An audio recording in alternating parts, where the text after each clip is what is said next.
ভারতবর্ষ এক সময়ের অবিভক্ত ভূমি আজ বিভক্ত ইতিহাসের সাক্ষ্য হয়ে দাঁড়িয়ে আছে। কিন্তু অনেকেই বিশ্বাস করেন এই ইতিহাস আবার নিজেকে পুনরাবৃত্তি করতে চলেছে এক মহাযুদ্ধের মাধ্যমে। একটি যুদ্ধ যার কথা বহু বছর আগে থেকেই বলা হয়েছে হাদিসের ভাষ্যে, যার নাম গাজওয়ায়ে হিন্দ। 2023 সালের 28 মে ভারতের প্রধানমন্ত্রী নরেন্দ্র মোদী উদ্বোধন করেন ভারতের নতুন সংসদ ভবন। এই ভবনের মূল লবিতে স্থাপন করা হয় একটি বিশাল মানচিত্র, যেখানে দেখা যায় অবিভক্ত ভারত, পাকিস্তান, বাংলাদেশ সহ 1947-এর আগের ভূখণ্ডকে আবার এক ছায়ায় কল্পনা করা হয়। এই মানচিত্র দেখে অনেকেই বলেছেন, এটি কি শুধু একটি ঐতিহাসিক শ্রদ্ধা, নাকি এর মধ্যে লুকিয়ে আছে ভবিষ্যতের রাজনৈতিক সংকেত? এবার মনে প্রশ্ন জাগে, এই ভূখণ্ড আবার একত্রিত হলে কে থাকবে এর নেতৃত্বে, হিন্দু না মুসলিম?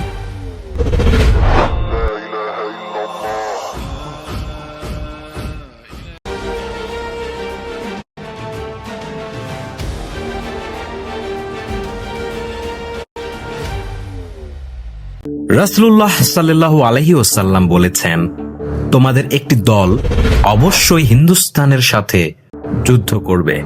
আল্লাহ তাদের বিজয়ী করবেন এবং যুদ্ধে অংশগ্রহণকারী মুজাহিদরা সেই হিন্দু রাজাদের পরাজিত করবেন।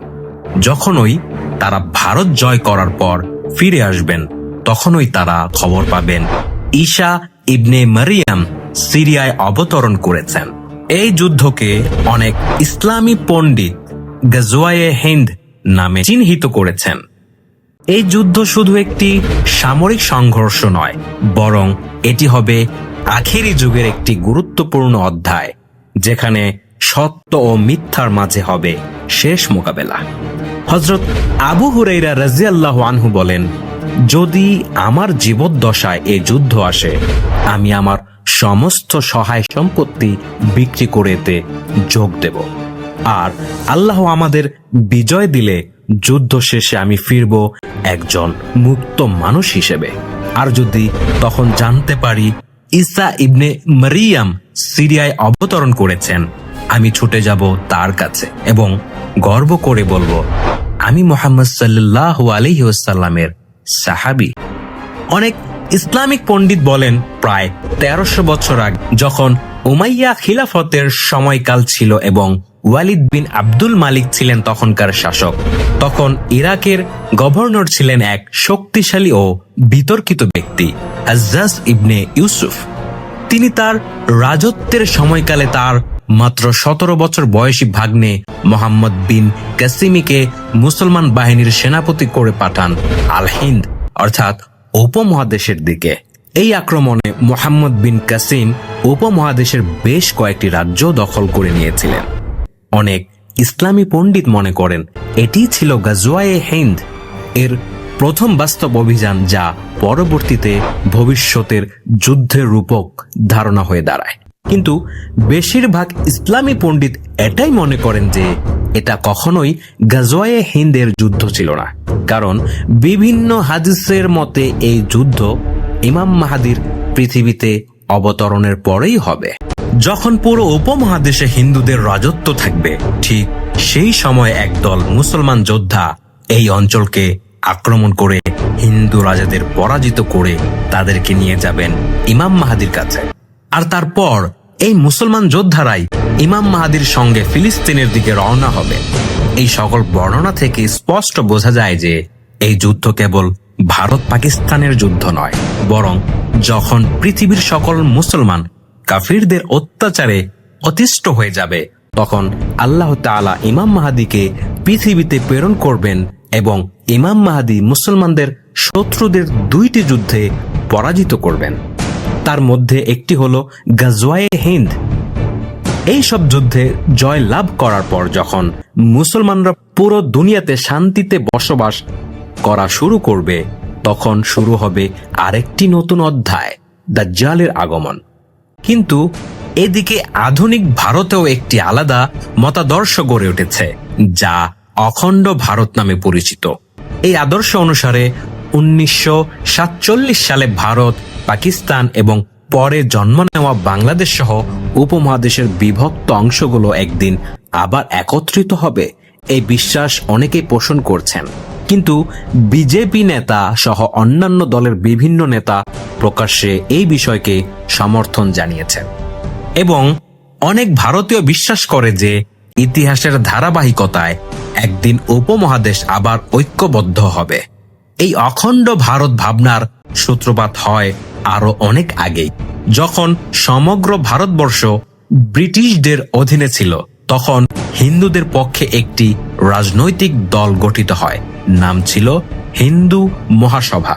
তাদের দৃষ্টিভঙ্গি ছিল ভারতবর্ষ হবে একটি একক হিন্দু রাষ্ট্র, যেখানে কোনো রকম বিভাজন বা বহুত্ববাদ থাকবে না এবং পূর্ণ ক্ষমতা থাকবে হিন্দুদের হাতে। এই মতবাদ ধীরে ধীরে হিন্দুদের মধ্যে জনপ্রিয় হয়ে ওঠে এবং 1925 সালে যখন আরএসএস নামক দল গঠিত হয়, তখন তারা এই হিন্দু মহাসভার আদর্শে অনুপ্রাণিত হয়েই কাজ শুরু করে। বিভিন্ন প্রশিক্ষণ শিবির, শাখা ও বক্তৃতার মাধ্যমে তারা সমগ্র ভারত জুড়ে এই একীভূত ভারত ভাবনা ছড়িয়ে দিতে থাকে। তবে এই আদর্শিক সংঘাত চরমে পৌঁছে 1947 সালে, যখন মহাত্মা গান্ধী পাকিস্তানের জন্য অর্থ সহায়তা ও দেশভাগের পক্ষে মত দেন। অনেকেই মনে করেন এটি ছিল হিন্দু ঐক্যের বিরুদ্ধে এক গুরুতর আপোষ। আর এই ক্ষোভ থেকেই হিন্দু মহাসভার সদস্য ও প্রাক্তন আরএসএস কর্মী নাথুরাম গডসে কিছু সহযোদ্ধাদের সঙ্গে মিলে গান্ধীজিকে হত্যা করেন। গডসের যুক্তি ছিল গান্ধীর আদর্শ একটি শক্তিশালী অবিভক্ত ভারতের পথে বাধা হয়ে দাঁড়িয়েছে। যখন গডসেকে ফাঁসি দেওয়া হয়, তখন তার মৃতদেহ পোড়ানোর শেষ অংশ তার ভাই সংরক্ষিত করে রাখেন। তার ভাইয়ের ধারণা ছিল যে এই ছাই ততদিন বিসর্জন দেওয়া হবে না যতদিন না অখণ্ড ভারতের স্বপ্ন বাস্তবায়িত হয়। এভাবেই দুটি ভিন্ন মতাদর্শ, একদিকে গাজওয়ায়ে হিন্দ, অন্যদিকে অখণ্ড ভারত, সমগ্র উপমহাদেশের ভূরাজনীতি, ইতিহাস ও বিশ্বাসের কেন্দ্রে ঘুরপাক খায়। স্বাধীনতার প্রায় 5 দশক ধরে কংগ্রেস দল ভারতের শাসন ব্যবস্থা পরিচালনা করে। তবে আরএসএস এর রাজনৈতিক উত্থান এবং তাদের প্রতিষ্ঠিত দল বিজেপি ধীরে ধীরে ভারতের রাজনৈতিক সমীকরণ বদলে দেয়। বিজেপি ক্ষমতায় আসার সঙ্গে সঙ্গে অখণ্ড ভারতের জাতীয়তাবাদী স্বপ্ন আরো জোরালো হয়ে ওঠে। সমালোচকদের দাবি, এই পরিবর্তনের পর থেকেই ভারতের মুসলিম নাগরিকেরা বৈষম্য ও দমন পীড়নের মুখোমুখি হচ্ছেন।